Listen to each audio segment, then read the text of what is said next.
اور اس کی سنگینی ہے وہ جھوٹی گواہی کی، قول الزور کی جو بات، اللہ کے رسول صلی اللہ علیہ وآلہ وسلم کا انداز، اور جب یہ جھوٹی گواہی کی بات ہو رہی تھی، جب آپ فرما رہے تھے تو آپ کے چہرے کا رنگ سرخ ہو گیا تھا۔ ارشاد۔ بالکل بالکل، میں اس کا ذکر کر رہا ہوں۔ جی۔ یہ 5 باتیں جو میں نے گواہ کے بارے میں عرض کی ہیں، چھٹی بات یہ ہے کہ گواہی کے لیے بلایا جائے تو انکار نہ کیا جائے۔ اللہ تعالیٰ قرآن کریم میں ارشاد فرما رہے ہیں سورہ بقرہ میں، سورہ بقرہ کی یہ آیت 283 جو ہے قرآن کریم کی سب سے بڑی آیت ہے نیک صاحب، اور اندازہ کیجئے کہ قرآن کریم کی سب سے بڑی آیت کا تعلق معاملات سے ہے، جی ہاں۔ معاملات سے ہے۔ 283 قرآن کریم کی سورہ بقرہ کی آیت، وَلَا يَأْبَ الشُّهَدَاءُ إِذَا مَا دُعُوا، جب گواہوں کو بلایا جائے تو وہ گواہی دینے سے انکار نہ کریں۔ لیکن انیک صاحب وہ انکار تب نہیں کریں گے جب ان کو تحفظ حاصل ہوگا۔ جی ہاں۔ اسی لیے کہا قرآن کریم میں 7ویں بات کہ گواہ کو نقصان نہ پہنچنے دیا جائے، وَلَا يُضَارَّ كَاتِبٌ وَلَا شَهِيدٌ، نہ لکھنے والے کو نقصان ہو اور نہ جو گواہ ہے اس کو نقصان ہو۔ فَإِن تَفْعَلُوا فَإِنَّهُ فُسُوقٌ بِكُمْ وَاتَّقُوا اللَّهَ، اگر تم ایسا کرو گے کہ تمہارے معاشرے میں گواہی دینے سے ڈر رہا ہے کہ جناب فریق مخالف اس کو اغوا کر لے گا یا اس کو قتل کرنے کی دھمکیاں دی جا رہی ہیں، اگر ایسا ماحول تم نے پیدا کر لیا ہے فَإِنَّهُ فُسُوقٌ بِكُمْ، تو یہ تو بہت بڑا گناہ ہے جو تمہارے معاشرے میں رائج ہو گیا ہے۔ اور 8ویں بات جو آپ نے ارشاد فرمائی وہ یہ ہے کہ گواہی جھوٹی نہ دو، وَاجْتَنِبُوا قَوْلَ الزُّورِ، جھوٹ سے اپنے آپ کو بچاؤ۔ اللہ قرآن کریم میں ارشاد فرما رہے صاحبان ایمان کی صفت کہ وَالَّذِينَ لَا يَشْهَدُونَ الزُّورِ وَإِذَا مَرُّوا بِاللَّغْوِ مَرُّوا كِرَامًا، صاحبان ایمان کی ایک نشانی یہ ہے کہ وہ جھوٹی گواہی نہیں دیتے، وہ جھوٹ پر مبنی گواہی نہیں دیتے۔ حضرت انس رضی اللہ تعالیٰ عنہ فرماتے ہیں سئل رسول اللہ صلی اللہ علیہ وسلم عن الکبائر، نبی اکرم صلی اللہ علیہ وسلم سے کبیرہ گناہوں کے بارے میں پوچھا گیا تو آپ صلی اللہ علیہ وسلم نے ارشاد فرمایا الاشراک باللہ، اللہ کے ساتھ شرک کرنا، اس کی ذات میں، اس کی صفات میں، اس کی قدرتوں میں، اس کے اختیارات میں اور اس کے علم میں کسی اور کو اس جیسا ماننا یا اس کا سانجی ماننا، یہ شرک ہے۔ اور وعقوق الوالدین، ماں باپ کی نافرمانی، یہ بھی کبیرہ گناہوں میں سے کبیرہ ترین گناہ ہے۔ وقتل النفس، کسی جان کو ناحق قتل کرنا، یہ بھی کبیرہ گناہ ہے۔ وشہادت الزور، اور بخاری شریف میں یہ حدیث موجود ہے، جھوٹی گواہی۔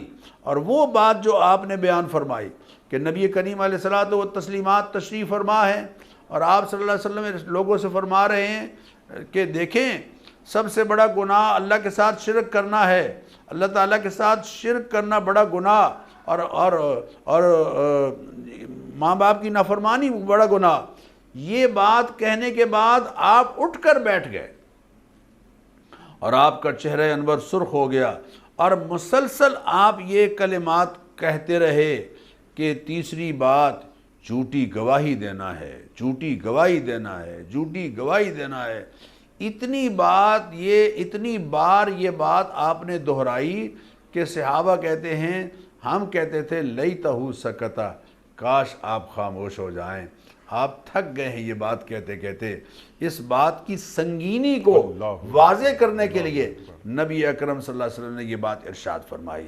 ایک موقع پر حدیث میں آتا ہے کہ قام خطیباً، نبی اکرم صلی اللہ علیہ وسلم خطبہ دینے کے لیے کھڑے ہوئے، فقال ایھا الناس، اور آپ نے ارشاد فرمایا عدلت شہادت الزور اشراکم باللہ، جھوٹی گواہی دینا اللہ تعالیٰ کے ساتھ شرک کرنے کی طرح ہے، شرک کرنے کے برابر ہے، اللہ کے ساتھ شرک کرنے کے برابر ہے جھوٹی گواہی دینا۔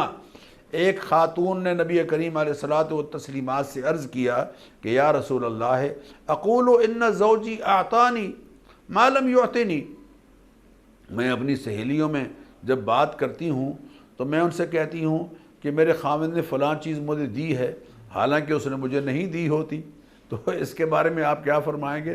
آپ نے فرمایا یہ جھوٹ ہے، یہ جھوٹے لباس کی طرح ہے، کلابس قول زور، یہ جھوٹی بات، صوب الزور کلابس صوب الزور، یہ تو جھوٹی بات ہے. یہ تو گویا کوئی ایسی بات، حتیٰ کہ ایک صحابیہ نبی کریم علیہ الصلوۃ والتسلیمات تشریف فرما ہیں، انہوں نے اپنے بیٹے سے کہا کہ یہ چیز مجھ سے آ کے لے لو، تو آپ صلی اللہ علیہ وسلم نے فرمایا کہ تم اسے کوئی چیز دینا چاہ رہی تھی یا ویسے ہی بلا رہی تھی؟ انہوں نے کہا جی میں واقعتاً چیز دینا چاہ رہی تھی. آپ نے فرمایا اگر تم نہ دینا چاہ رہی ہوتی اور ویسے اس کو کہتی تو یہ بھی جھوٹ ہوتا. تو جھوٹی گواہی سے نبی اکرم صلی اللہ علیہ وسلم نے سختی سے روکا ہے. یہ 8 باتیں گواہ کے اندر ہونا ضروری ہیں جو قرآن حدیث میں قرآن اور حدیث دونوں میں بیان ہوئی ہیں. کاش کہ ہم اپنے معاشرے میں گواہ کو اس سطح پر لائیں. انیق صاحب، یہ المیہ ہے پاکستان کی عدالتوں کا، یہ المیہ ہے پاکستان کی عدالتوں کا کہ یہاں ضمانت کے لیے رجسٹریاں جھوٹی پہلے تیار ہیں، یہاں جھوٹے گواہ گواہی دینے کے لیے پہلے تیار ہیں. آپ کورٹ میں چلے جائیں، آپ کو گواہیاں دینے کے لیے گواہ بھی میسر آ جائیں گے، ان سے جیسی چاہے گواہی آپ دلواتے رہیں، اور آپ کو ضمانت کے طور پر رکھنے کے لیے جھوٹی رجسٹریاں مل جائیں گی مکانوں کی، بلڈنگوں کی. ایسا کیوں ہے ایک ایسے مسلم معاشرے میں جس کو ہم اپنے طور پر ریاست مدینہ بنانا چاہ رہے ہیں؟ وہاں عدلیہ اگر دیکھیں کسی بھی ملک میں 2 چیزیں اگر اپنے مقاصد کو کھو بیٹھیں تو وہ قوم پھر پستی کی طرف جا رہی ہے. ایک تعلیم اور دوسرے عدالت. اگر دونوں اپنے مقاصد سے ہٹ جائیں تو پھر اس قوم کو پستی میں جانے سے کوئی نہیں روک سکتا. اللہ اکبر، اللہ اکبر، اللہ اکبر. ڈاکٹر صاحب بالکل وضاحت سے آپ نے بات فرما دی، کونوا قوامین بالقسط کے حوالے سے بھی اور شہداء للہ کے حوالے سے بھی. اب ذرا ہم آگے بڑھ رہے ہیں، بہت ساری باتیں اس حوالے سے مزید ہو سکتی ہیں. گواہ کے معیار کے حوالے سے آپ نے بالکل وضاحت سے بات فرما دی کہ ہر آدمی گواہ نہیں بن سکتا. اس گواہ میں اہلیت کے لیے چند شرائط کا ہونا ضروری ہے. ایک بات چھوٹی سی اور اس ذیل میں اس کے بعد ہم ذرا آگے بڑھیں گے. ڈاکٹر صاحب کہ تمام خوبیاں ہیں ایک گواہ میں اور وہی خوبیاں دوسرے گواہ میں بھی ہیں، لیکن ایک گواہ شادی شدہ ہے اور دوسرا گواہ غیر شادی شدہ، تو کس کی گواہی زیادہ معتبر ہوگی؟ جی یقینی بات ہے شادی شدہ کی گواہی زیادہ معتبر ہونی چاہیے، زیادہ معتبر ہوگی. میں نے کہا یہ بات بھی میں آپ کے ذریعے یعنی سیکھ لیں ہم اس بات کو بھی. اچھا ڈاکٹر صاحب، اب یہاں اللہ تعالیٰ ارشاد فرما رہا ہے کہ دیکھو یہ